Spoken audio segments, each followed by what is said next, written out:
are no longer with us. The ecosystem and the destruction of the environment has destroyed the animals and the birds. They are no longer with us. Hmm. So I was born into a traditional home. The Idoma lived in forests, interacted with animals, and my father was a great farmer. In fact, he took a Benue State Award for the best farmer of the year, I was told. I don't remember. But he was a respected farmer and trained us with his farming work. Interesting. So you left home. You quite mentioned earlier that you had the influence of R.G. Armstrong led you into oral literature. Yes. So you left him very early, and you were an assistant to him Yes, at I the was. University of Ibadan. Yes. So how was that? Tell us about that. Okay. So you know, I started working for Institute of African Studies 1968 as a young person from from 1. I am a trained Idoma transcriber translator. I write the Idoma language in Idoma language phonetically as fast as I can write the English language. Putting all the tones. We mark only two tone marks. The low mark, the high, and the mid, the macro is the one that we use. Any low voice in Idoma is not marked. I can put, as you are talking, I can transcribe. I can also translate. I did a lot of translation, and they are published some in Germany. Interesting. Yes. So I worked there for 3 years. Then in 1975, I got admitted to the University of Jos. So every holiday, I was going in to transcribe very classical poetry of the Idoma people for the Institute of African Studies. If you go to African Studies today, what we have left behind is enormous.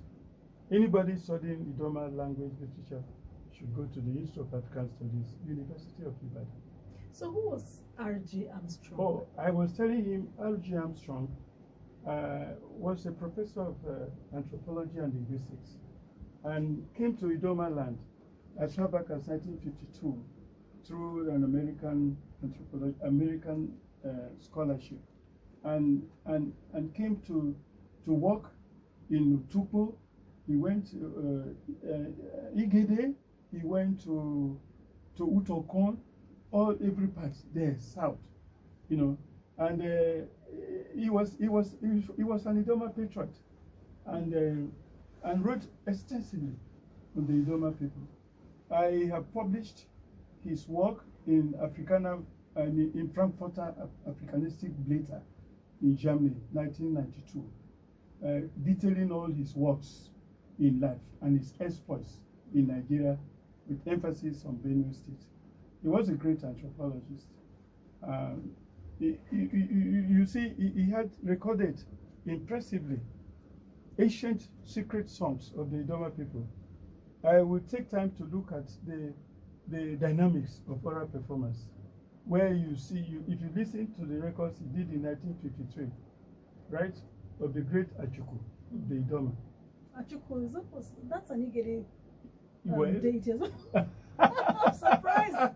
If you listen to the Achuku record he made in the burial of Okuma in Lupo in 1953, and play it and listen to the current Achuku songs, it needs, you know, a close linguistic analysis and structural performance analysis to see the deviation. You know, deviational scholars can see how oral traditions, you know, either depreciate or enhances its quality of production. So he was a very, very important man to Nigeria and to the Idomas. In fact, he said something about the Ulegedes. I love the Ulegede marshal. You know, from the colonial attack on Idoma, all the military expeditions, yes, that's that one.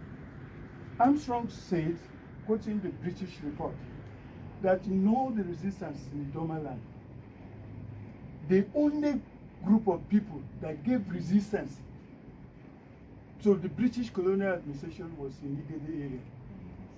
Yes, and it's there in the anthropological report, and I re-echoed it. in my subsequent articles praising the Ulegede people, and it's published in 1995, University of Ibadan, in the University of Maiduguri. You know, there was a Buloko, for example. I mean, he was a great man, and the British acknowledged it, acknowledged his exploit.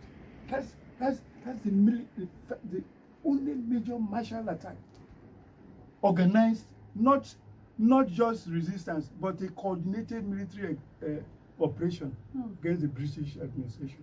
So if you are an Ulegede man, Ulegede woman, you should be happy to hear this. Yes, I'm very happy. Very, very happy and proud. So now, I was actually pleasantly surprised to hear or to get to know that your career began in media, that you were a broadcaster at Bauchi, NTA Bauchi. It's true. Yeah. So, I mean, you now switched to academics. Was it accidental or was it No, planned? it was